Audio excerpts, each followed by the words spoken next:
Bonjour amis internautes d'afriquefemme.com, je suis Jean-François Youman, je suis coach, formateur et spécialiste de la famille, on va dire. Le cabinet qui vous reçoit est le cabinet coaching éthique où nous exerçons sur 3 territoires intéressants. Le territoire de la famille, du couple, et nous espérons en tout cas répondre à toutes vos préoccupations tout au long de cette émission.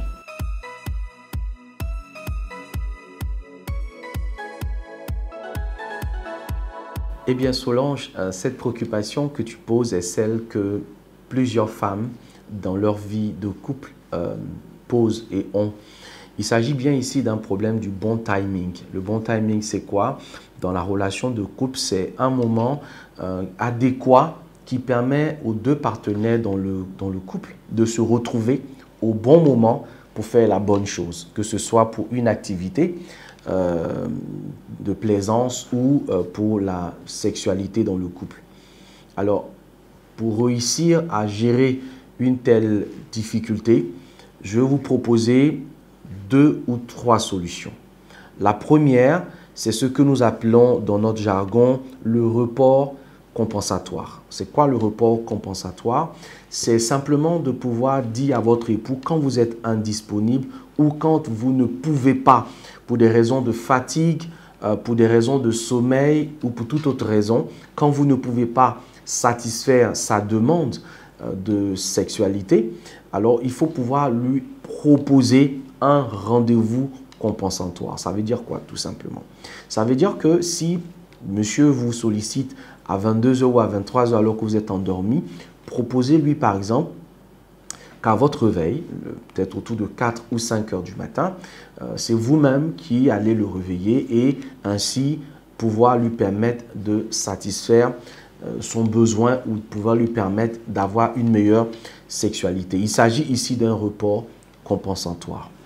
La deuxième stratégie, c'est de lui proposer par exemple de venir au lit en même temps que vous. C'est-à-dire, si vous êtes une couche tôt, par exemple, proposez à votre époux d'être avec vous dans le lit au moment où vous vous apprêtez à aller dans le lit, parce qu'on ne va pas seulement dans le lit pour dormir, on peut y être pour préparer progressivement l'entrée en sommeil. Et puis, la dernière solution, c'est de pouvoir discuter franchement avec lui pour voir justement quels sont les moments les plus indiqués au cours desquels vous pouvez positionner vos rapports sexuels. Parce que rien ne dit qu'un rapport sexuel doit se pratiquer seulement la nuit. Une journée compte 24 heures et je ne pense pas qu'il y a seulement que la nuit où on peut satisfaire son partenaire, où on peut avoir justement à mener une bonne relation sexuelle avec sa partenaire.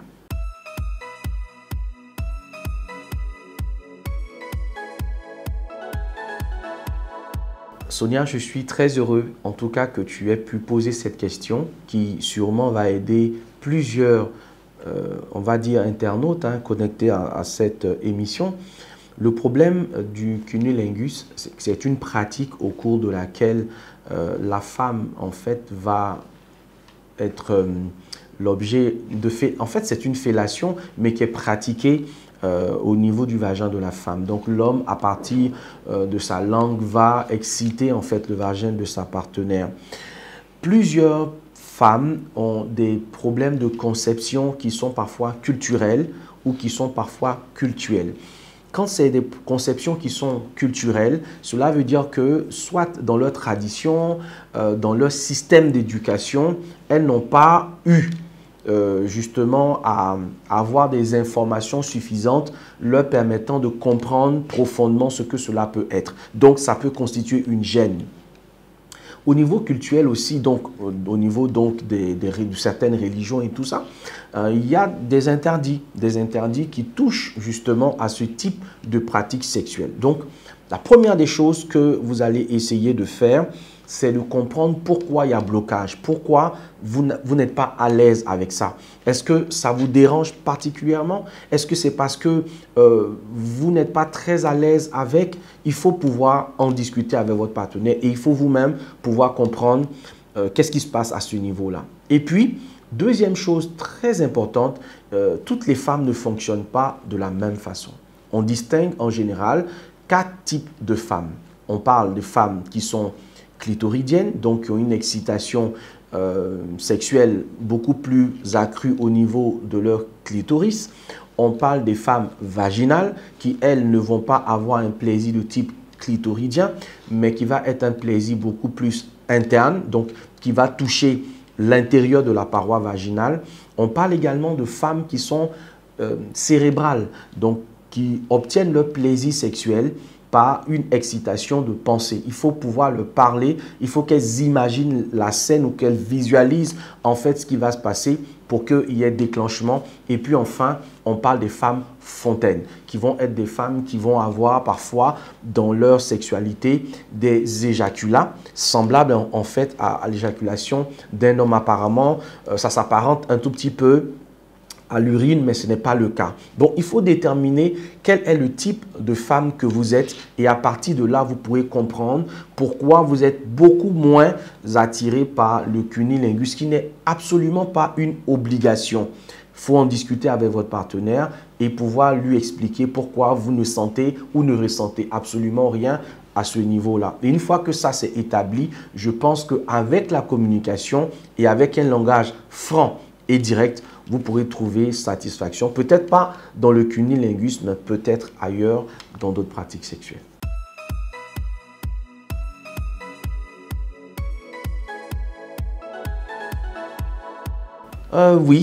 Oui, tu es normal. Tu es normal parce que on va se poser la question de savoir qu'est-ce que tu entends par orgasme. Parce que souvent, on a un peu idéalisé l'orgasme de la femme. On a eu cette impression que pour qu'une femme atteigne l'orgasme, il faut X, Y ou Z procédés. Alors que l'orgasme, il est personnel à chaque femme, il est particulier à chaque femme et chacune d'entre elles va l'expérimenter d'une manière ou d'une autre. Je le disais tout à l'heure quand je répondais à la préoccupation précédente qu'il existe différents types de femmes. Et oui, ces différents types de femmes ont différents types d'orgasmes. D'ailleurs, la femme, à la différence de l'homme, peut connaître plusieurs catégories d'orgasmes. Et d'ailleurs, au cours d'un rapport sexuel, une femme peut connaître 3, 4, voire 5 orgasmes au cours du rapport sexuel, tandis qu'un homme ne peut en connaître qu'un seul au cours d'un rapport sexuel. Ce qui fait de la femme une femme qui peut avoir des pluri-orgasmes, mais à la fois, il faut pouvoir comprendre un certain nombre de choses. Si je n'ai pas d'orgasme, il est possible que je sois par exemple une femme frigide. La frigidité chez la femme est une cause qui va être un facteur bloquant par rapport à son orgasme. La deuxième chose, c'est la psychologie de la femme, son état d'esprit, l'état dans lequel elle est. Psychologiquement, une femme peut avoir eu une difficulté lors de son premier rapport sexuel ou bien des violences consécutives, en tout cas à un forcing par rapport à un rapport sexuel qui peut être un blocage au niveau psychologique et peut obliger cette femme à ne pas arriver à un orgasme. On a également ce qu'on appelle le vaginisme, qui est cette sorte de contraction involontaire du vagin lors du rapport sexuel, qui est consécutif lui-même en fait à une crainte du rapport en lui-même. Certaines femmes ont peur des rapports sexuels, ce qui fait qu'elles ne sont pas totalement détendues au cours du rapport. Conséquence, elles ne peuvent pas atteindre, comme on dit, le nirvana ou alors l'orgasme. Et puis, il faut pouvoir aussi tenir compte du fait que certains orgasmes sont silencieux, c'est-à-dire que vous n'aurez pas forcément les spasmes qui sont décrits parfois dans des films érotiques, vous n'aurez pas peut-être le fait de crier, mais vous devez faire attention à votre corps. Quand votre battement cardiaque, donc votre rythme cardiaque commence à s'accélérer, il est possible que vous soyez en train d'atteindre un orgasme. Quand votre comportement général commence à changer, lorsque par exemple vous allez arriver à avoir plus de, on va dire, de soupirs que d'habitude. Donc vous voyez, il y a des comportements qui peuvent annoncer la survenue d'un orgasme, mais je pense que vous devez apprendre à connaître votre corps, à être attentive en fait à tous ces mouvements-là et puis à éloigner de votre esprit tous les préjugés autour de ce que c'est qu'un orgasme.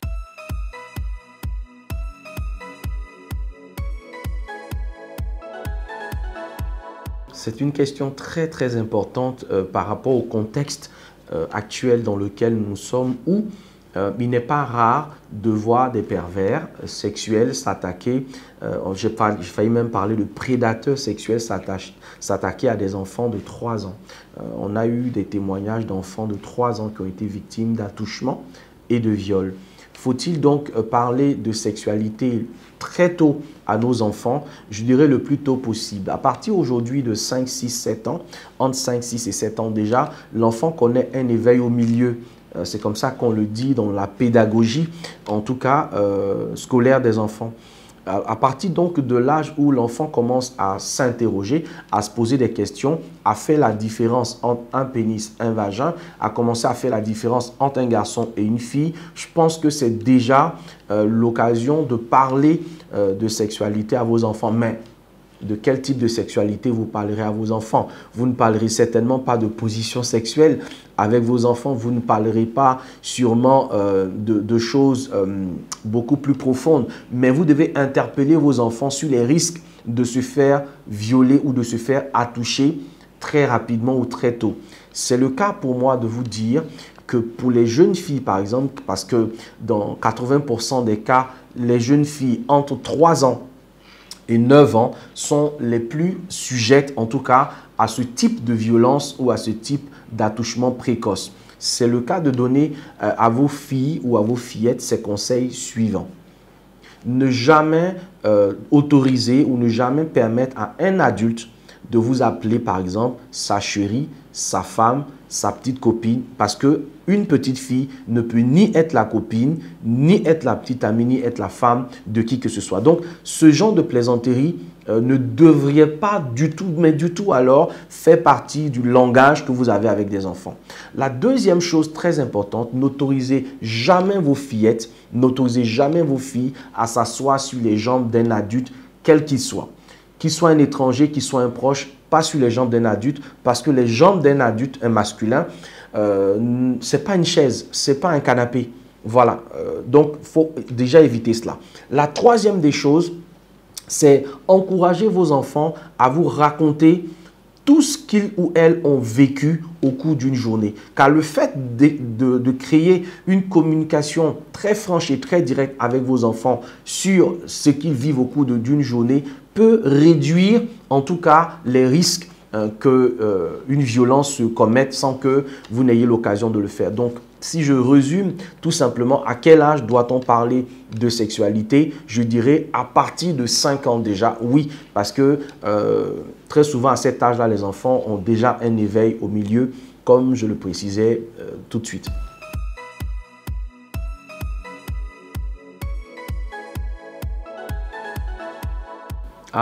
Les relations à distance. On vit dans une économie moderne où le monde est devenu un village planétaire. Les exigences des métiers, les exigences en tout cas de la vie séculière nous obligent à nous éloigner pour atteindre différents objectifs. Et il faut compter avec les relations à distance. Cette question nous permettra en fait de vous parler des clés qui permettent de réussir une relation à distance. Je précise avant d'aller plus loin que la vraie distance n'est pas celle du lieu. La vraie distance est celle du cœur. D'ailleurs, il y a un proverbe qui dit « loin des yeux, près du cœur ». Si on considère qu'effectivement on peut être loin des yeux mais près du cœur, alors on va mettre en exergue tout ce dont on dispose. Et aujourd'hui, Dieu merci, on est dans une économie numérique. Donc, le numérique et le digital sont venus réduire la fraction de la distance. Alors, pour ceux qui ont une vie de couple à distance, je recommande incessamment de renforcer en tout cas leur communication digitale. Renforcez votre communication digitale. Aujourd'hui, il faut ce qu'on appelle dans le jargon, il faut remplir l'espace digital de votre partenaire. En quoi faisant? Eh bien, en appelant très souvent, en communiquant soit par SMS, soit par tous les moyens. En tout cas, aujourd'hui, il y a tellement d'applications qui existent.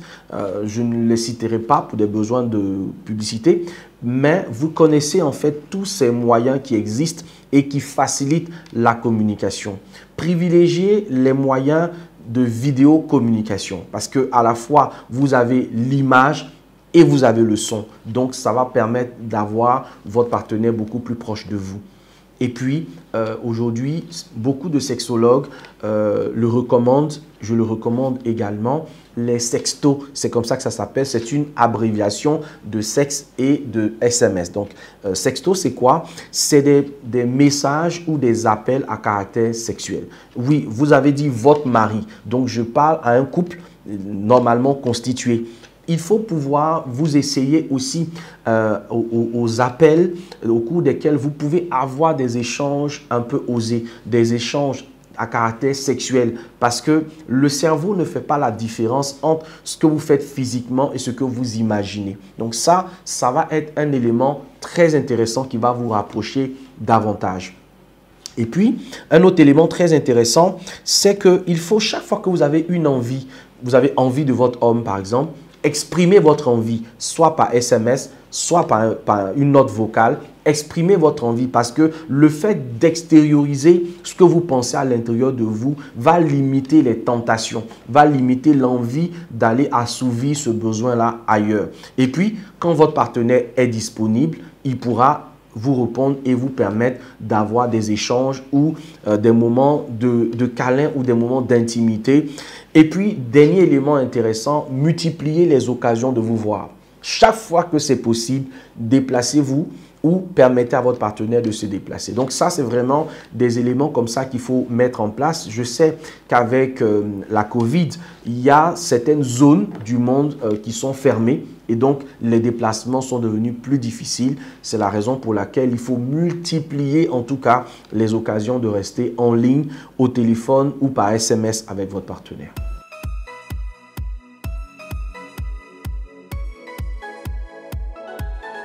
Cher ami Alain, ce n'est pas une situation facile, je l'avoue. Mais en même temps, on va essayer de vous aider à gérer cette situation qui arrive dans votre vie de couple.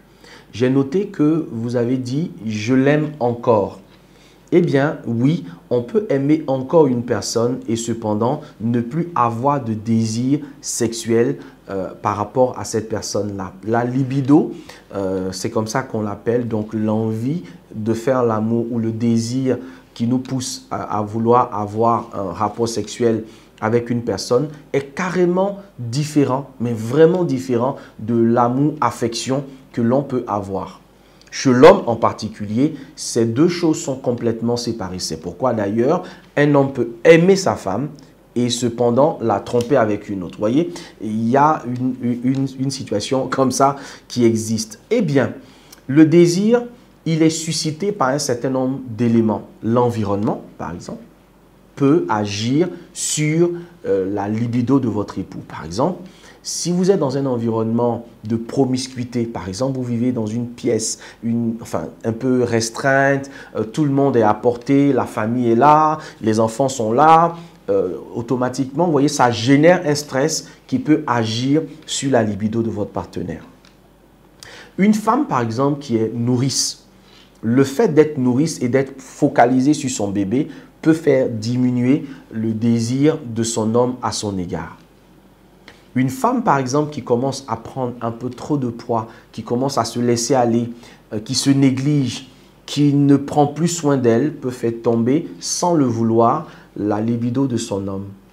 La routine quotidienne, le fait de faire tous les jours les mêmes gestes, enfin d'avoir à faire les rapports sexuels de la même manière, ça peut créer aussi une baisse de la libido. Et puis, il peut s'agir aussi parfois de problèmes psychologiques. J'ai parlé de stress. Le stress au travail, par exemple, peut être un facteur qui blesse fortement la capacité de l'homme. Quand je dis blessé, il faut comprendre ici le fait que ça ne permet pas à l'homme d'être au top de ses performances.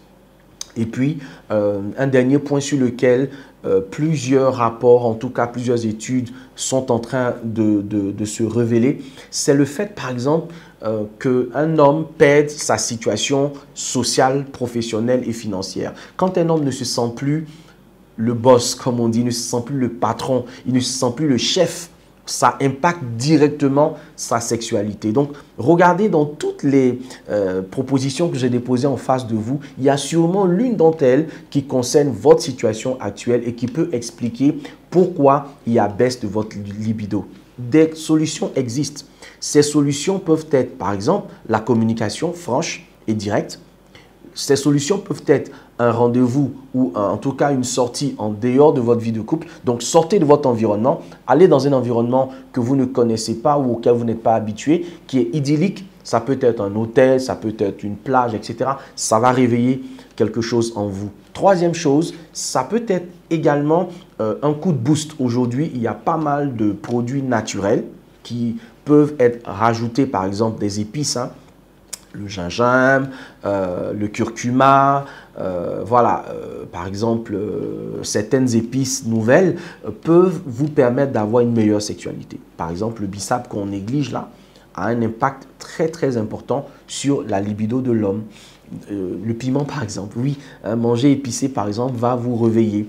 Un verre de vin, je n'ai pas dit beaucoup plus, hein, un verre de vin chaque soir avant le coucher peut vous apporter quelque chose en plus dans votre désir vers votre partenaire. Et puis, développer une relation sensuelle avec votre partenaire, c'est-à-dire au cours d'une journée, parler de sexualité, parler de sexe avec votre femme. Pendant que vous êtes au bureau ou pendant que vous êtes hors de la maison, discutez de ces choses-là. Planifiez un rendez-vous. Ces choses-là peuvent apporter un réveil, un vrai coup de boost à votre sexualité. Et puis, si ça persiste, je vous conseille de voir un gynécologue qui pourra vous faire un examen et voir si des maladies ne sont pas à l'origine. Parce que oui, très récemment, des études ont montré que le diabète pourrait agir sur les performances sexuelles, donc le désir aussi des hommes. Des maladies comme l'hémorroïde peuvent également impacter la santé sexuelle de votre homme. Donc voilà en gros, cher ami Alain, ce que je pourrais vous conseiller et puis on espère que la solution viendra.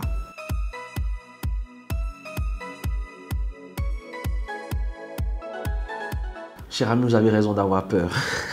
Vous avez raison d'avoir peur. Mais je dis cela, Karim, pas pour vous faire peur, mais pour vous chahuter.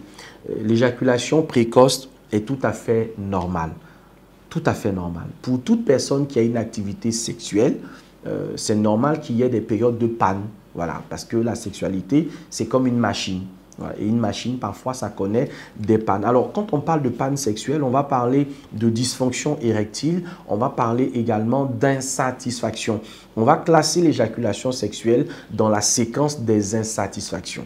Parce que l'éjaculateur précoce lui-même, il est insatisfait, mais aussi sa partenaire est insatisfaite vu que l'OMS a défini qu'un rapport sexuel satisfaisant doit pouvoir se faire entre 5 et 12 minutes. Donc, vous voyez, si vous êtes en deçà de 5 minutes, vous êtes un éjaculateur précoce de type 1. Si vous êtes en deçà de 3 minutes, vous êtes de type 2. Et si vous êtes en deçà d'une minute, vous êtes éjaculateur précoce chronique. Ça veut dire que vous êtes vraiment en situation d'urgence. Alors, l'éjaculation précoce peut avoir plusieurs causes, hein. Elle ressemble un tout petit peu au facteur qu'on a déroulé tout à l'heure avec notre ami Alain. Il faut savoir que l'éjaculation précoce peut être liée à une maladie. Donc, vous pouvez être malade, j'ai parlé du diabète, la tension, l'hémorroïde. Donc, certaines maladies peuvent provoquer l'éjaculation précoce. Certains traitements aussi, si vous êtes sous traitement, certains traitements peuvent provoquer l'éjaculation précoce. Donc, on parlera de causes qui sont médicamenteuses ou qui sont liées justement à une affection ou à une infection. Et puis, justement, les infections, qu'elles soient urinaires, etc., peuvent être cause d'éjaculation précoce. L'éjaculation précoce peut survenir aussi parce que vous n'arrivez pas à maîtriser vos émotions. Par exemple, lorsque vous avez un challenge par rapport à la partenaire que vous avez en face de vous, vous êtes tellement challengé, vous aimez tellement la personne en face de vous que finalement, le cerveau va plus vite que le corps et résultat, éjaculation précoce. Donc, il faut apprendre à vous calmer. Une autre cause de l'éjaculation précoce, eh bien, c'est la dextérité de votre partenaire. Et ça, c'est quelque chose qu'il faut mettre en relief. Si vous avez une partenaire sexuelle, donc en tout cas une compagne ou une épouse qui est très expérimenté et qui a une lubrification très abondante, cela peut conduire à une éjaculation précoce. Et puis, une autre cause de l'éjaculation précoce, eh bien, c'est malheureusement le fait d'être un abonné, j'ai failli dire ça comme ça, aux films érotiques ou pornographiques. La trop grande, j'ai failli dire, adhérence aux films pornographiques va créer un schéma mental dans votre esprit et finalement, ça peut agir sur votre sexualité. Il y a un corollaire à cela, c'est la masturbation. Quand vous avez des habitudes de masturbation, vous ne synchronisez pas votre plaisir à celui de votre partenaire. Donc, du coup, il peut y avoir un décalage entre votre moment d'éjaculation et la satisfaction de la partenaire. Comment remédier à cet état d'esprit? Eh bien, c'est d'apprendre à vous calmer, c'est d'apprendre à discuter, passer beaucoup plus de temps dans les préliminaires et puis apprenez à prendre une douche froide. Par exemple, avant un rapport sexuel. Ça détend, ça permet d'être suffisamment détendu. Privilégier par exemple le sexe oral, donc cunnilingus, fellation, etc. Ça permet à la partenaire en face de vous de prendre suffisamment son pied avant que vous puissiez faire votre entrée. Je vous recommande la pratique d'une activité sportive parce que le sport va vous aider à gagner en endurance. Et puis, faut travailler aussi votre alimentation. Il faut éviter de manger trop gras, trop sucré, trop salé. Il faut éviter de manger trop lourd les soirs. Il faut éviter, en tout cas, pour ce qui est possible, éviter les sauces grasses, sauce arachide, sauce graine, enfin, de manger de la viande rouge. Par exemple, le soir avant d'aller dormir, ça va agir aussi sur vos capacités érectiles ou vos capacités, vos performances sexuelles.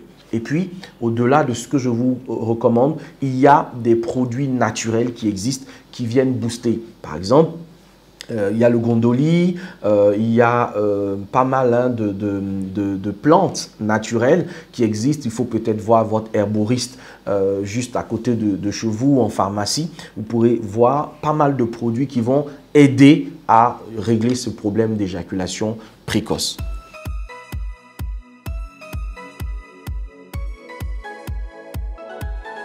Aline, ton homme est bien chanceux parce que 9 hommes sur 10 sont demandeurs du rapport sexuel. Seulement, dans votre cas, c'est vous en fait qui êtes la demanderesse, on va dire ça comme ça. Et ça peut frustrer, je comprends. Ça peut sembler un peu déplacé, je comprends également. Mais attention, pas de préjugés dans la vie de couple. Il n'y a rien qui dit nulle part que c'est l'homme qui doit demander ou c'est la femme qui doit demander. Absolument rien n'est établi comme ça. Mais je comprends que c'est culturel. On a souvent entendu que c'est l'homme qui va vers la femme, etc. Donc, ce qui fait que vous pouvez vous sentir un peu mal. Mais vous devez pouvoir comprendre qu'il y a des hommes qui ne sont pas extravertis dans leur sexualité. Il y a des hommes qui sont introvertis, voire très timides. Quand il s'agit d'intimité, en tout cas quand ils se retrouvent entre les quatre murs, vous ne les reconnaissez plus. Vous ne reconnaissez plus le mec qui te tapait la poitrine ou etc. Parce que la sexualité renvoie à notre personnalité, renvoie à ce que nous avons de personnel, à ce que nous avons de particulier. Et à ce moment-là, on se sent un peu désarmé. Donc, il faut discuter avec votre homme, il faut parler avec lui, il faut échanger avec lui. Il faut chercher à comprendre pourquoi il ne s'ouvre pas, pourquoi il ne vous demande pas. D'accord? Si une fois que vous avez passé cette étape, eh bien, on va ouvrir large. Il est possible, je ne dis pas que c'est le cas, mais il est possible que quand un homme est occupé ailleurs, il ne puisse pas vraiment solliciter sa partenaire. Donc, c'est le même principe. Hein. La sexualité fonctionne un peu comme la satiété. Quand on est rassasié, on n'a plus envie de manger. On ne demande plus de repas. Ça peut être aussi le fait que finalement, il a une activité. Je ne connais pas son activité, mais en tout cas, dans les cas de consultation que j'ai ici au cabinet avec certaines personnes, avec certains couples, il y a des activités professionnelles qui agissent vraiment sur les capacités d'un homme à aller vers sa femme. C'est notamment les métiers de nuit, les métiers de machiniste, en tout cas les métiers qui sollicitent beaucoup d'efforts physiques, font que malheureusement, ces hommes-là vont passer le clair de leur temps à dormir. Pas qu'ils n'ont pas d'envie, pas qu'ils n'ont pas envie d'aller vers vous, mais peut-être que simplement la fatigue ou les conditions de travail vont impacter en fait leur demande. Donc, il faut pouvoir asseoir tranquillement le débat et en parler. Et puis, c'est tellement plus mignon, c'est tellement plus beau que ce soit vous qui allez vers votre homme. Il n'y a aucune gêne à cela. Ne vous sentez pas blessé ou frustré par rapport à cela. Il faut tout simplement avoir un échange franc avec lui et je pense que ça va vous permettre de dénouer cette petite difficulté. Alors, le premier volet important, c'est le bon moment. Okay? Donc, je pense que c'est une adolescente ou voilà. Elle ne nous a pas précisé son âge, mais la question ressemble à la question d'une adolescente. Vous devez savoir que la maturité, quand on vous dira qu'il faut avoir votre premier rapport sexuel, quand vous avez atteint la maturité. Mais c'est quoi la maturité? La maturité, c'est 4 choses. D'abord, la maturité, elle est physique, donc c'est le corps, la maturité du corps.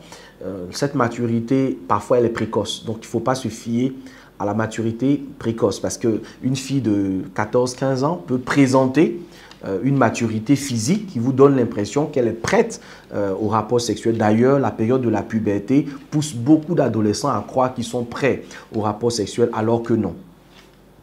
Ensuite, le deuxième élément de maturité qu'il faut prendre en compte, c'est la maturité émotionnelle. Vous savez, les rapports sexuels n'impliquent pas seulement que 2 corps, mais les rapports sexuels impliquent aussi des sentiments. Et il faut être prêt à gérer ses propres sentiments et aussi les sentiments de l'autre. C'est la raison pour laquelle vous ne devriez pas vous engager sur le terrain d'un rapport sexuel tant que vous n'êtes pas sûr des sentiments que vous avez pour la personne. D'ailleurs, je dis très souvent, c'est parce qu'on a de l'amour pour une personne qu'on fait l'amour avec cette personne. Vous comprenez? C'est parce qu'on a de l'amour pour une personne qu'on fait l'amour à cette personne. Troisième maturité très importante, c'est la maturité sociale et professionnelle.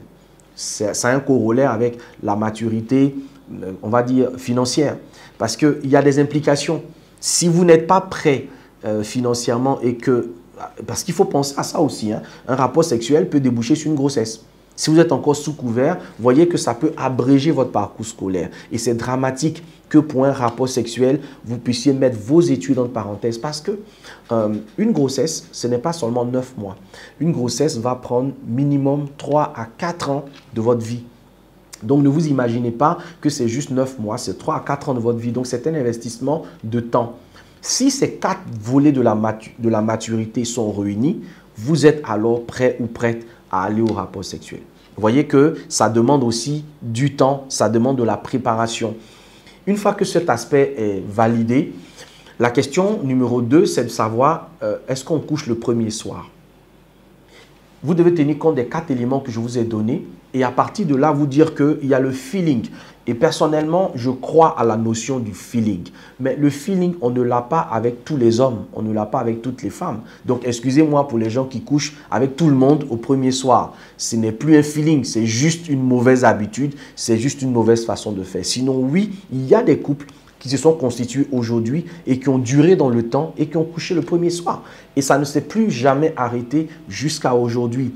Le premier soir, attention, parce que vous ne connaissez pas vraiment la personne en face de vous, vous ne savez pas à qui vous avez affaire. Si ça arrivait le premier soir, j'espère en tout cas que ça sera une partie de sexe protégée.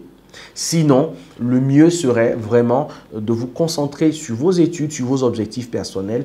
Et une fois que vous avez une certaine stabilité, vous pourrez avoir la possibilité de démarrer votre première relation sexuelle déjà autour de 21-22 ans à peu près. Ça peut être un âge idéal pour avoir un premier rapport sexuel.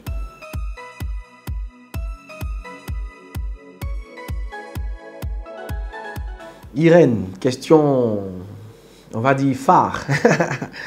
Je dirais oui, mais. Pourquoi oui? Parce que le fait d'être, parce qu'elle a dit mari, donc le fait d'être marié vous oblige en fait à ce qu'on va appeler le devoir conjugal. Mais attention, devoir conjugal, on dit devoir conjugal, on ne dit pas contrainte conjugale. Donc un devoir est différent d'une contrainte. Il y a l'exercice ici du consentement qui est très important dans tout ce qui touche à la sexualité.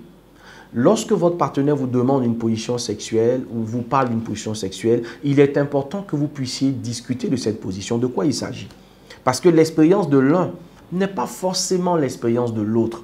Vous pouvez avoir un partenaire qui, par le passé, a connu une riche expérience en matière de sexualité, tandis que l'autre a une très pauvre expérience en matière de sexualité. Du coup, ces deux mains, comme on dit dans le jargon africain, ces deux mains qui se lavent. Mais pour que ces deux mains se lavent, vous êtes d'accord avec moi, ces deux mains doivent se croiser, elles doivent se rencontrer. Donc c'est dans l'échange. On n'impose pas de position sexuelle à son partenaire ou à sa partenaire. Une position, ça se commente, ça s'explique, ça se justifie. Il faut en parler. Et c'est là où justement les couples doivent apprendre à avoir ce que j'appelle la liberté d'expression sur la sexualité. Certains couples sont complètement amis, ils causent de tous les sujets sauf de la sexualité.